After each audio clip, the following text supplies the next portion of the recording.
This is all wrong. I shouldn't be up here. I should be back in school on the other side of the ocean. Yet you all come to us young people for hope. How dare you! Boring. Boring. Boring. Okay, you got it. Don't tell us what we're going to feel. We're trying to solve a problem. Don't tell us what we're going to feel. I'm not telling you. Because you're in no position to dictate that. But remember what you're doing. You're in no position to dictate what we're going to feel.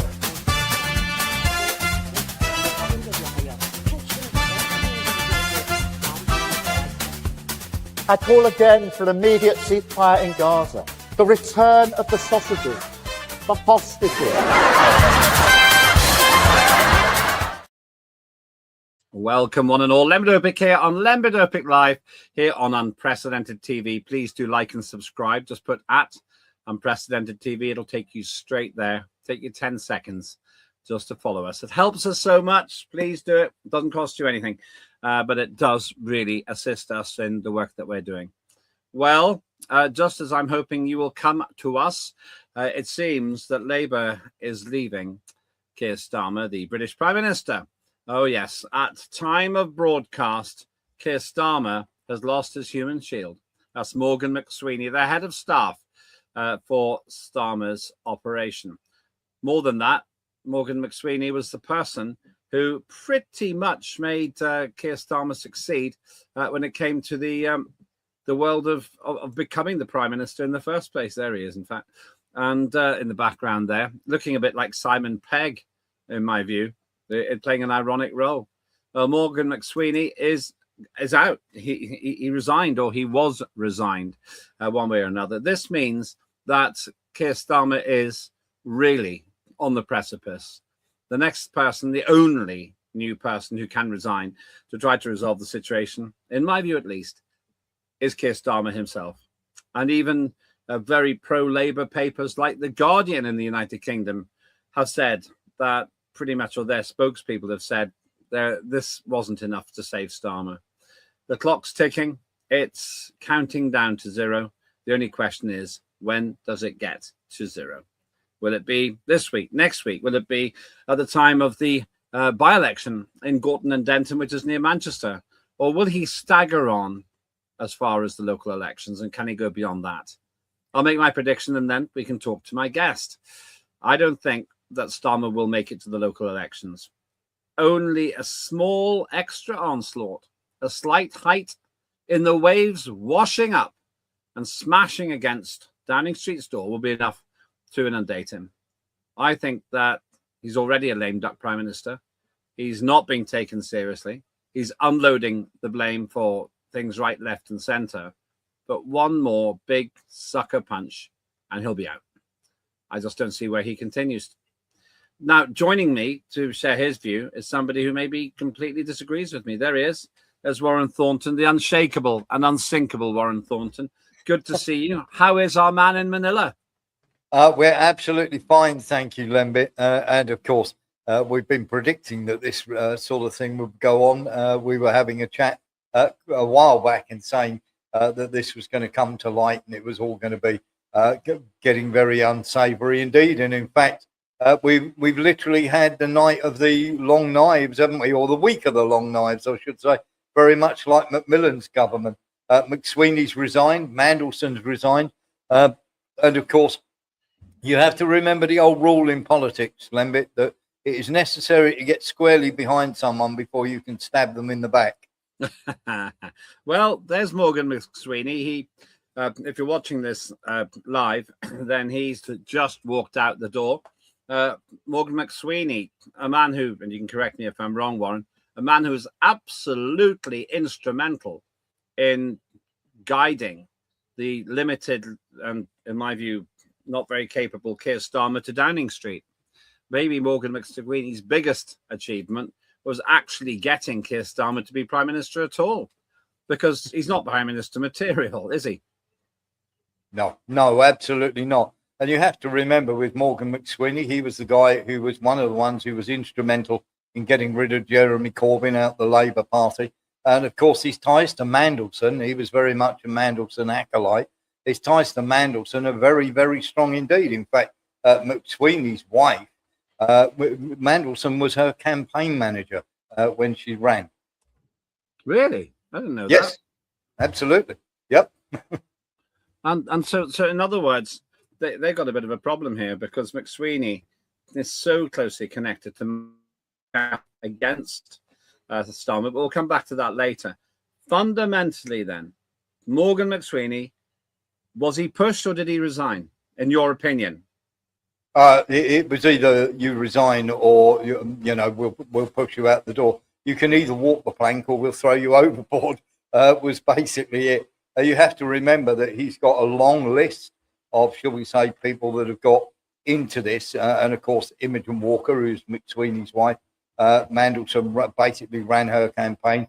Then you've got Wes Streeting, who's tied very much to Mandelson, who campaigned with him in 2015, 2019. And then, of course, there's the Labour Friends of Israel, which is tied to Jacob Rothschild and Trevor Chin. So all the way along the line, Morgan McSweeney, it was a dead man walking. And, of course, Starmer is desperately throwing people under the bus. But, of course, he's got his own bête noire, shall we say, or his own, difficulties coming ahead, Starmer. He's not out of the woods by a long chalk here. Will it make any difference at all to have fired Morgan McSweeney? And I'll put my cards on the table. I think the McSweeney was his human shield. It was like his get out of jail free card, but he's played that. And anyone who's played Monopoly knows once you haven't got a get out of jail free card, you go in. And, yes. and you do not pass go and you don't collect 200 and all that. So I'm wondering if this situation means that now he is entirely naked at the conference table. He is entirely vulnerable because there's no one else to fire. No, exactly that. He's already got rid of people. He's already tried to throw Rachel Reeves under the bus. He threw Angela Rayner under the bus. He's thrown Peter Mandelson under the bus, even though he had to know, and he admitted that he knew. And now he's throwing his closest ally under the bus. Remember, politics is always like that. At the end of the day, it's everybody is man overboard apart from me. And that's basically what happens when you're in politics. It's like a lifeboat, and you want to be the last man sitting in the boat. And the problem that he has, of course, is he's going to get thrown overboard. I think either it will be because the by-election result will be so bad, but remember, he's got a sword of Damocles hanging over his head in April when it comes to the 3 Ukrainian male models. Yeah, that's right. I'd forgotten about that. Yeah, I wasn't going to go into it too much today. But there is this mysterious case, very odd, where these Ukrainian male models, you say they are, handsome young men, Ukrainian-born, who are accused, hasn't been proven yet, accused of having torched his property that most people didn't even know that he had. It's strange, because for me, Warren, it seems to be a case of national interest to know that our Prime Minister is safe. They banged up Lucy Connolly for hurty words on the internet in a matter of weeks.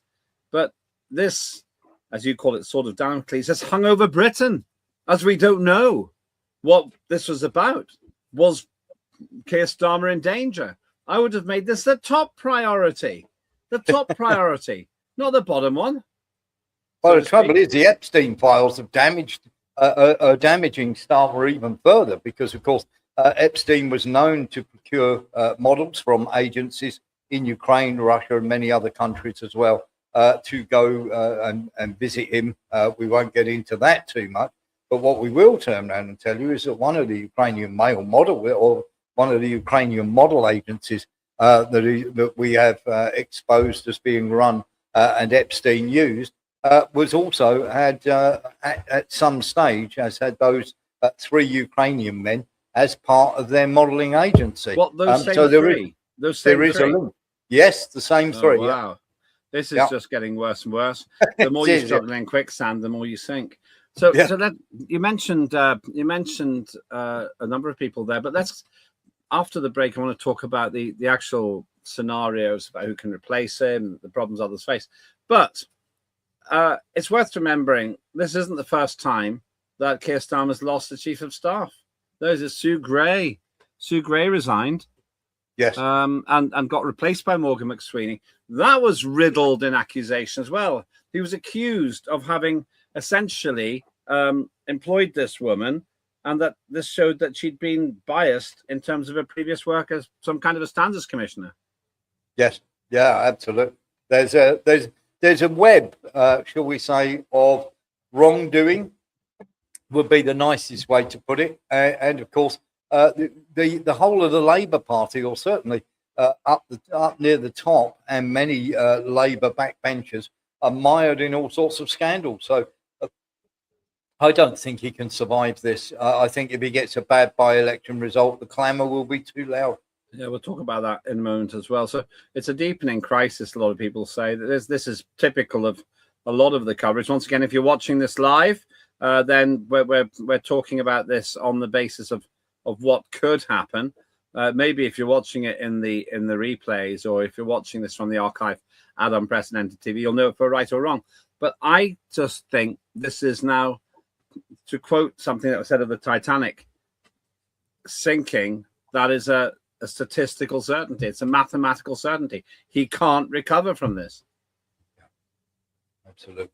Yeah, I think you're absolutely right. And you have to remember that they tried to put an amendment so that you couldn't find out too much of what was going on. And lots of people are accusing, the British media tried to cover it up by giving the laughable idea that Epstein was some sort of Russian spy, but Epstein's ties to Mandelson are very much down the Israel route. And the problem was the amendment that he put on the table had 4 signatories to that.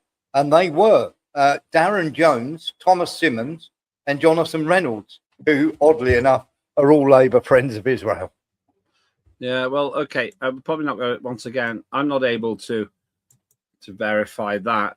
But in terms of I'll take your word for it. But in terms of the attempt to pin it on the Russians, I thought that was pretty thin.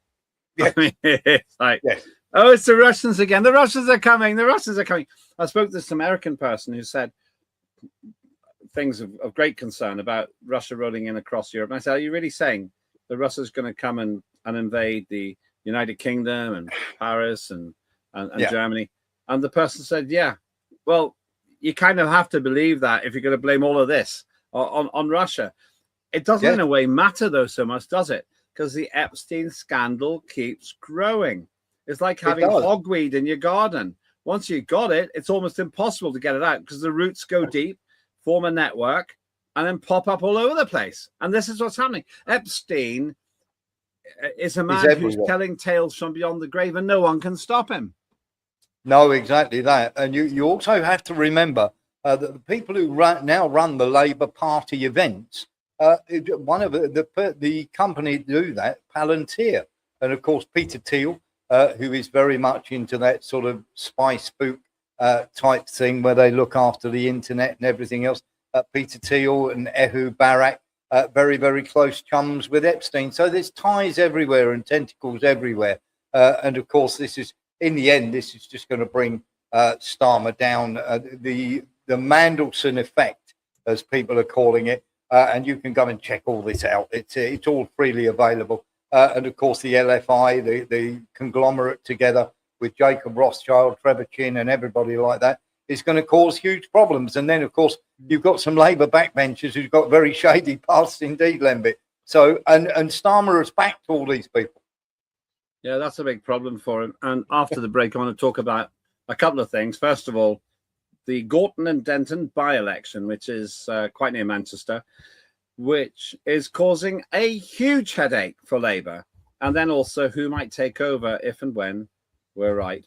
And Kier Starmer is pulled down. But before that, I have to celebrate something which we've done recently. If you're watching live, a superb edition of Tim Scott Uncancelled. You'll find it on the archive. You'll see it live as well. Watch this.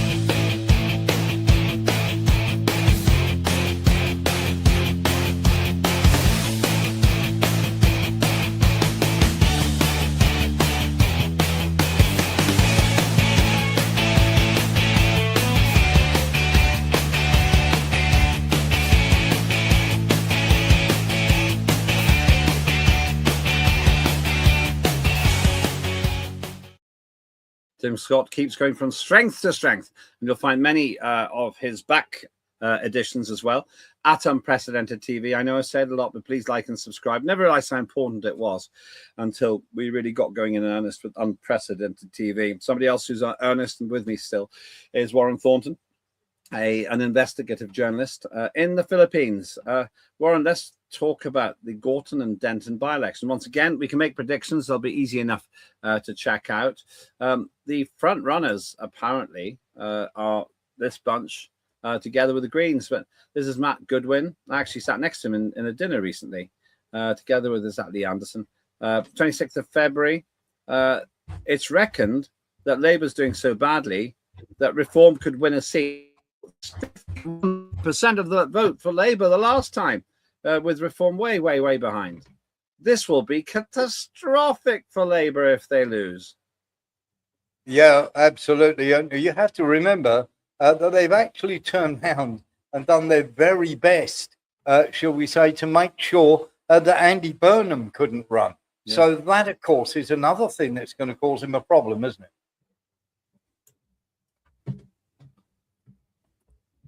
You're quite right. Absolutely. In fact, Andy Burnham, there he is. There he is with his old chum, his old matey. There's a time when I suppose they thought they were on the same side, Warren, but they haven't been on the same side for a long time. I find Andy far more capable than Starmer. I don't really support his politics, but as a person, he's much more agreeable. He's a much more likable person. So you've got this man. He would probably have won, in my view. Now, if you're watching the archive, you'll know if Labour did win or not. If you're watching it live, Burnham would have won. We will never know if he would have won it or not. But if Labour lose, it's easy to say it's because Starmer is too scared of this contender coming back into Westminster. And it's so childish.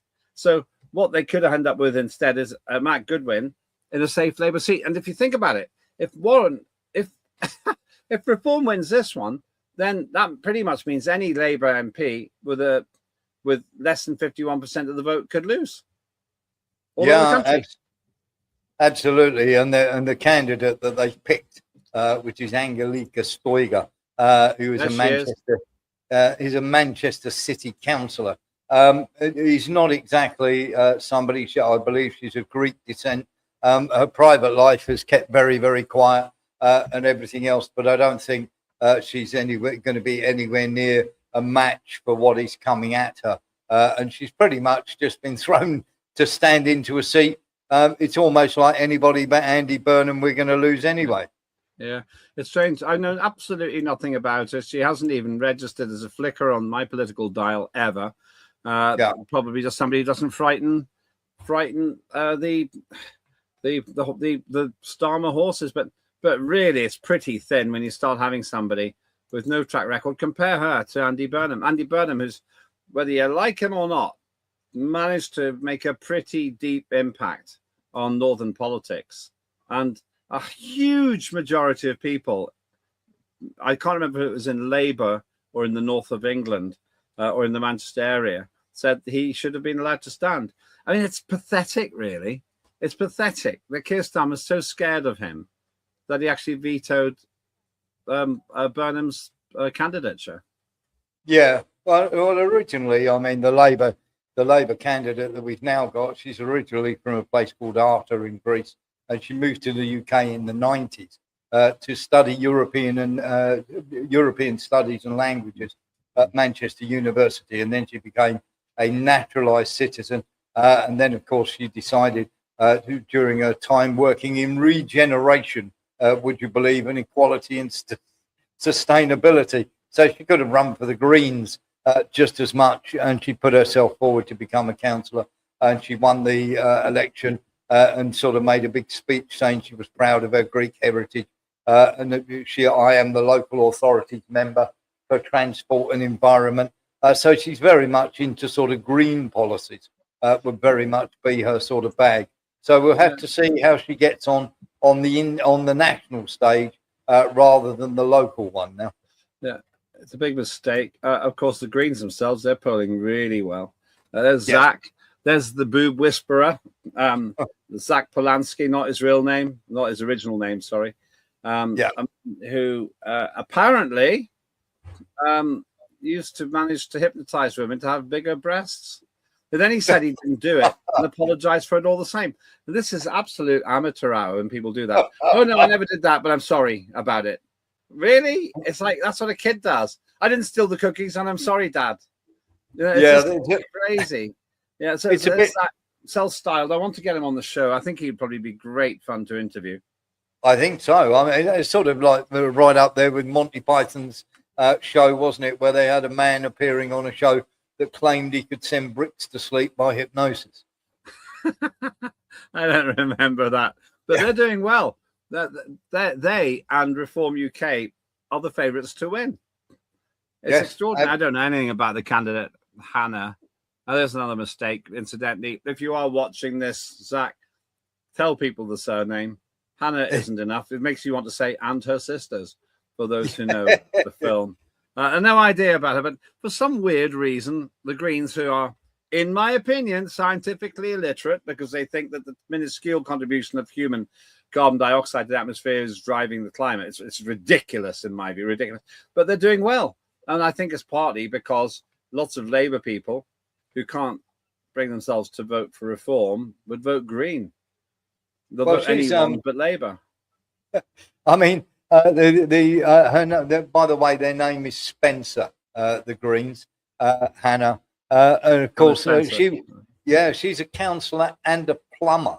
And of course, so there you go. Trade? Yes, by trade, apparently she's a plumber. So there we go. Don't know too much more about her than that. I haven't looked into it deeply, but I do know that her name is Hannah Spencer, and she was once a plumber. Well, good for her. Maybe Pimlico will give her a bit of moonlighting in London if she wins. But the fact that you've got the Greens and Reform as the front runners and Labour just way back. We'll look at the odds in a little while. There's somebody else who I found interesting, and actually they launched their campaign right here on Unprecedented TV, our fourth national scoop. And we've got those guys, and I suppose they're contenders. We've got Advance UK. And our future together, says Advance UK. That's Ben Habib's party. Elect Nick Buckley MBE, and he has some really good local roots. Make our streets safer, support local families, stand up for our community. That's real local pavement politics stuff. Now, the line they're using is bring integrity and common sense back into politics. Now, when Nick Buckley launched his initiative just over a week ago, I said to him, aren't you splitting the Reform vote? Aren't you making it more likely for Labour to win? His response was simple. He said, I'm actually offering, it's what you'd expect him to say, I'm actually offering all this stuff, which is only available with Advance UK. He was fairly critical of Reform. But there is a risk, isn't there, Warren, that Nick Buckley will take some of the vote without winning necessarily. Maybe he will win, but without winning, he could actually cost Reform the seat and give the desperado Starmer some sort of a messy victory. Yeah, it could do. When you sort of look at but general elections are a lot easier to predict, aren't they? Because when you get to these things, anybody can, with a protest vote, can get there. I mean, Nick Buckley, we know because I've spoke to him on a few occasions and been on a couple of shows with him. Nice guy, but they all are. I mean, Jackie Pearcey from the Liberal Democrats, we haven't heard a thing from her, and of course Charlotte Cadden of the Conservative Party is not even. I think probably she's down there. I think the people that everybody should vote for is the official monster raving loony party, with Sir Oinkalot might be the best candidate. Oinkalot. I know Nick the Flying Brick in the Monster Raving Loony Rock Cavern Party, to give it its full name. And one of Nick the Flying Brick's policy areas is to abolish gravity. It is quite likable. I like it a lot. So we've got all these people standing. Let's have a look at the odds. Can we get the odds up? The odds are quite interesting. And this was taken more or less when we've been doing it live. It'll be interesting if you can watch if you can get rid of the banner for a minute, that'd be great. Yeah, thank you very much. Right, there we are. There's basically, those are the odds, and Green's a favourite. Well, this seems to be the case, and that was interesting to me. You got Greens at 4 to 6, 8 to 10, quite consistently the favourite. Reform in second place, though. When it's that close, you can't tell. Labour roughly 8 to 1.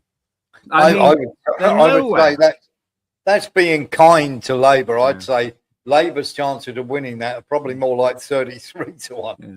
But Advanced UK is not doing badly. I mean, 100 to 1, but they're finally on the scoreboard, which is something. Tories, Lib Dems, Social Democrats, they're pretty much nowhere. But that means that, according to this, it's a toss-up between Green and Reform. I'm not quite sure why. I mean, it's pretty obvious from this Labour can't win. I think what you're seeing here is a shift, and you're seeing this countrywide as well. And it's dangerous to give the Greens some idea that they might do well, and they are polling right up level nationally with the Conservatives and Labour. And what you're getting here is people are going, I don't want Labour. You're getting very much the woke crowd going, I don't want. Labour are not going to get in. Labour are a busted flush. I'm not voting Conservative. I'm certainly not voting Reform because they're, against immigration. What's the only choice we have left? I know, the Green Party. And that's where the Green Party are picking up all their votes. Apologies to Social Democrats there. They've just been blanked out by the ticker. Nothing personal. They're very nice people, actually. But, okay, looking at this then, Labour is out of it, according to the odds checking. One reason I do this is because I tend to trust the bookies because they got a financial interest in getting this wrong. They have no political interest in getting this wrong. None at all. And so when you look at it, you basically begin to think, well, these are the odds, and so it's Green versus Reform, and that is interesting. If Reform loses to Green, that would in itself be interesting. Then it's whether the Reform plus advanced vote would be more than the Green vote. That's interesting as well. Go on. I am one of those who last week predicted that the Greens might well nick the seat, might well get the seat from Reform, because, of course, the Manchester area, of course, is typical sort of Labour. They won't want Reform winning. That's part of sort of like the Manchester, if you like, the sort of red wall. They won't want Reform winning. And so they're going to switch their votes. Labour can't vote Lib Dems because the Lib Dems are just nowhere. They're certainly not going to vote Conservative. They don't think Labour can win. They don't want Reform in. So the obvious choice then is to go for the Green Party. So they're basically saying it's not pro-Green, it's anti-Labour. In some ways, it's not. Some people say it's not always pro-Reform, but it's anti-Conservative. Yeah, absolutely. What you've got is the sort of woke, liberal group of people. They know that the Lib Dems can't get in. The Greens are polling second. Let's give our support behind them. Though I have to say that I think Reform is attracting Labour votes as well. That's why I think I think this probably might not be right. I think we'd be fairly sure, barring a total weird thing happening, it'll be Reform or Green that win. And if Green win, that will just propel them even further in the same way that, appropriately enough, Manchester United used to have tons of supporters just because those supporters thought they were back in the winning team. You don't hear that so much anymore. No. You don't really hear that very much anymore. Here's the problem that we do have, though, Lembit. Is it going to be? It's going to be very close between Greens and Reform. There's probably only going to be a couple of thousand in it. But the huge headlines at the end of it are going to be the swing from Labour away from Labour. And that is the sort of Damocles that is hanging over Starmer's head. Well, let's finish with talking about the options. I am pretty sure that Starmer's doomed now. I can't see him going past, as I said in my introduction, I can't see him getting past May. And I'm not sure he'll get to May. If there are any more major revelations that compromise him, he's got no one else to fire. It's him next. He's actually the next person that will get fired. He's at the front of the queue. A queue that he's called for himself. So we got Wes Streeting. You mentioned him. You said he was quite close to Peter Mandelson. Yes, he was. Now, the Wes Streeting has tried to distance himself and say that he lied. Well, I'm not being funny. Peter Thiel, of course, that I'd mentioned from Palantir, he attended the Bilderberg meeting with Wes Streeting this year. So Wes Streeting knows all about Peter Mandelson. And he actually campaigned with Peter Mandelson. I've got a photograph of him and Mandelson campaigning together for Wes Streeting in 2015. and 2019. So Wow. West Streeting's being very disingenuous when he says he doesn't know Mandelson very well at all. Yeah, it's tricky. The toxicity that comes with Mandelson. And I could have told him that Mandelson's a bad bet, because when I worked with Mandelson when he was Secretary of State for Northern Ireland, it was just unpleasant. It wasn't an enjoyable experience. The guy's got no warmth that I could tell. That's Mandelson. And he wasn't honest. He lied. Yes. He lied to me. He double-crossed me and the late David Trimble, I remember. I was so angry about it. I'd rather not to work with him, not to cooperate with him. But of course, he got fired anyway. One of the 2 times he was fired from his job. There was another clue, but not a clue that Kier Starmer noticed. And the other clue, when I think the Guardian or one of the papers published all this stuff about how close Mandelson was with Epstein, Starmer didn't notice. He didn't notice it. So he did the obvious thing. He fired McSweeney, who's on the right in that picture there. Yeah, and absolutely. McSweeney's got he's so compromised and so politically damaged that he had to go. Either Starmer or McSweeney had to go. The problem we also have, of course, with West Streeting is Mandelson rather hampered, shall we say, or quid the pitch for everybody. And I do use that term advisedly because Mandelson said it's because I'm gay that everybody started having a go. Well, West Streeting is also gay, but he's the front runner probably to be the leader after, of course, Starmer has to fall on his sword, which I would imagine if it's not straight after, as I say, the by-election, it certainly will be in April. Yeah, I thought it was a distinctly uncomfortable thing when Mandelson said, "Oh, it's because I'm gay." But hang on a second. In one of the emails, which you don't remember, Mandelson, yes, you said to Epstein, "I can help you get property somewhere in the Mediterranean for you and your guests," in inverted commas. What's that mean then? What do you mean by that? And what do these pictures tell us? You knew nothing was going on. Well, since Mandelson's been proved to be a liar already, it doesn't exactly carry much weight when he says that. No, it doesn't, Lembit. And here's the thing. Here's something I want to make an absolute clear. Everybody knew about Epstein back in 2008. They knew about Mandelson's ties to Epstein. They knew the closeness of the relationship, that they were really on good buddy terms. And for the Labour Party to turn around and say he lied to us, it is not the case. Politicians lie. We all know that. And Mandelson, we know, is a consummate liar. The fact that MI6 say that they didn't know and they couldn't produce a document to the Labour Party that disqualified Mandelson as a US ambassador, and the Labour Party did not know, is beyond belief. Yeah, it does seem to me like a political answer. But then we've got the former head of, was it the MI5 organization, saying we need to be prepared for war with Russia. Oh, come on. Come on. How dumb do you think we are? And that was so obviously politicized. The Russians, let me tell you, ladies and gentlemen, I make a prediction and I'll apologize if I'm wrong. The Russians are not under your bed. They're not about to invade. Why would they want to take on a problem child like Britain? They're not going to be here. And frankly, you'd like a lot of Russians if you met them socially because they've got a good sense of humor. No doubt they're laughing all the way to the bank whenever they start selling their cheap oil to the other countries who are still doing business with them. Let's look at 2 other possible candidates. Here's the delightful Angela Rayner. What a lovely woman she is. And she's been hampered because of all that stuff that caused her to resign. And ironically, she was thrown from the bus. So she's actually got some distance from Starmer. She's actually, I would say, the favourite. I'd go the other way. I mean, there is just something about Angela Rayner. We know that our politicians lie, but 9 times out of 10, we don't want them she'd be a disaster as a prime minister. Yes, but that's not what you and I think, because we haven't got the vote. To the best of my knowledge, neither of us is in the Labour Party, but she has got a lot of support. It's not what you and I want. I think that she's kind of rather popular.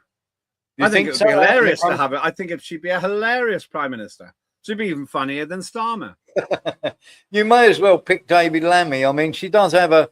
How can I put this as politely as possible, Lembit? There is be very careful. I will be real big personal attacks on this station, but go on. I will be. She has Once Anne Widdecombe once turned round of somebody and said she has something of the night about them. And of course, I think Angela Rayner has something of the council estate about her. That is actually so bad. That is so snobbish. That is awful. That is awful. I know, it's terrible. I can't believe you said that, Warren. Well, believe that it. virtually violates the station's principles. What's whether she's been on the council? Well, what's whether she's been on a council estate got anything to do with it? You know, I've had partners whose families have lived in a rented council accommodation all their lives. How dare you? How dare you say that? It turned into Greta Thunberg. Look, yeah, I know. Yeah, I know. That's how I say it. She's not. You've been in the Philippines in your posh mansion too long. You've just offended a lot of your viewers by saying that. Nothing wrong with being a council estate person. Oh my goodness! I'd like to apologise, ladies and gentlemen. If you live in one of these premises behind me, presumably like Warren, he probably owns one of these blocks. Then maybe you agree with what he says. But if you live in a council estate, I will give you Warren's address, and you can go and give him a piece of your mind. Terrible. What you said. West Streeting's going to get it because he's the Bilderberg anointed. But you mentioned the other person who, in my view, is on the short list. After the question, David Lammy. And he could get it because West Streeting's compromised by Mandelson and Angela Rayner's compromised by herself. Whereas this guy just bumbles on being Deputy Prime Minister. He's one step off the job now.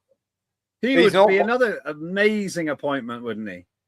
He's not one step off the job. He's never going to get the job, Lembit. I mean, this is a guy, let's not forget here, that thought Marie Antoinette got a Nobel Prize. You also have to remember that he gets his 7s and 8s and 6s and 7s messed up when it comes to kings and queens. When you consider what he did in the back of the taxi that time and left it in such a mess and then nearly had a fight with the driver. Allegedly.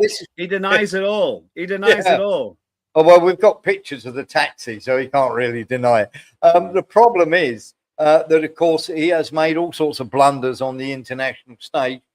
Maybe a job at Weight Watchers might be something that he might go for. That's not a real picture. Warren, you're being incredibly offensive today. Well, you're being unbelievably rude. You pay me. I'm not here to butter up politicians. They get enough ego boosts as it is. But here's the thing, Lembit. With David Lammy, you know that it's a catastrophe in the making. And to be honest with you, let me throw this little carrot out there. I would rather have Angela Rayner than I would David Lammy, and that is saying why. David Lammy is a walking disaster. He's going to get. Look, if David Lammy gets the job, we'll end up paying 680 billion in reparations to Jamaica before we even start. Yeah, he did have all that. We're to blame for a lot of things. I don't like that reparations debate at all. No, but there we are. That is the nature of things. All right, I'm going to ask you 3 predictions before we finish. First of all, will Starmer make it to May?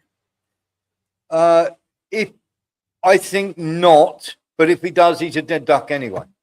All right. Secondly, who's going to win the Gorton and Denton by-election? The Greens. Okay, and thirdly, who's going to take over from Starmer? West Streeting. All right. My answers are he won't make it to May. I just think there's too much coming his way. But I do agree with you. If he somehow makes it to May, he's going to have to leave then. Secondly, I think that I think that Labour will lose.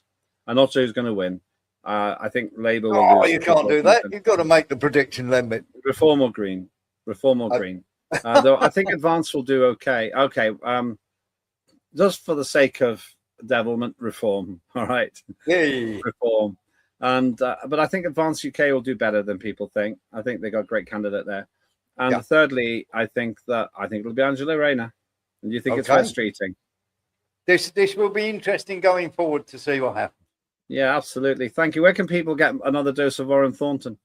Well, they can get a dose if they want that of Warren Thornton Monday to Friday, 6 p.m. to 8 p.m. Where, of course, we have fairly forthright views there. And, of course, on Sunday nights, we have the wonderful Lembit Öpik, erudite, and, of course, the person of the people from 7 p.m. to 9 p.m. Not a hint of snobbishness about it.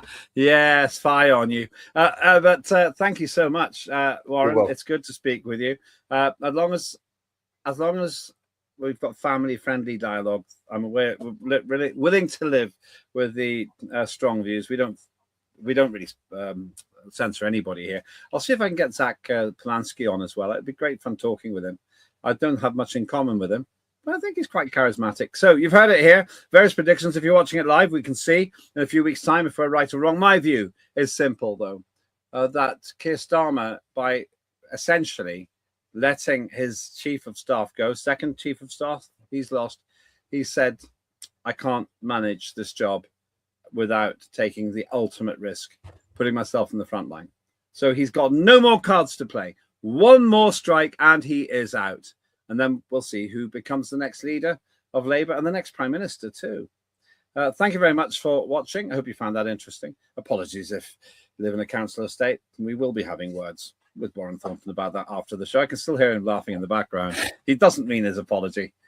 Fire on you. You should see the shack he lives in. You should see his living conditions, by the way. Get him back in. Get him back in. Yeah, Warren, you're one to talk. You got a corrugated roof. I have. We are busy doing this. We are busy doing the studio at the moment. But of course, I'm not being funny. How can I put it? The elite or the various people. They don't, when you do put forward these people, look at Neil Kinnock, look at Michael Foot. They never really got anywhere for the simple fact that the elites will not let these sort of people in charge. You're not welcome at the table, Lembit. You know it, and I know it. As much as people will give me abuse for me saying there's something in the council estate about them, the elites will think that, and they will kick her out. Wes Streeting will be the guy. You had your say, and we'll see what happens. Please feel free to comment, and please just keep your language clean. That's the only thing I ask. But feel free to say what you want to say about Warren. We do believe in free speech, and sometimes that can be offensive. But remember, offense is not given; it is taken. That's a whole mantra of mine, has been for a long time. Thank you very much. Do please follow us. Follow me on X at Lembit Öpik, and please follow and subscribe to @Unprecedented on YouTube. That's it for today, for my show today, but do find the other great shows as well. Tim Scott Uncancelled, great show, and many other shows coming, more and more actually as they go along. I hope you found that interesting. Have a very good day. Big thanks to the team, but more than anything, thanks to you for having the courage of your convictions to think for yourself. I'm Lembit Öpik. That was Lembit Öpik Live here on Unprecedented TV.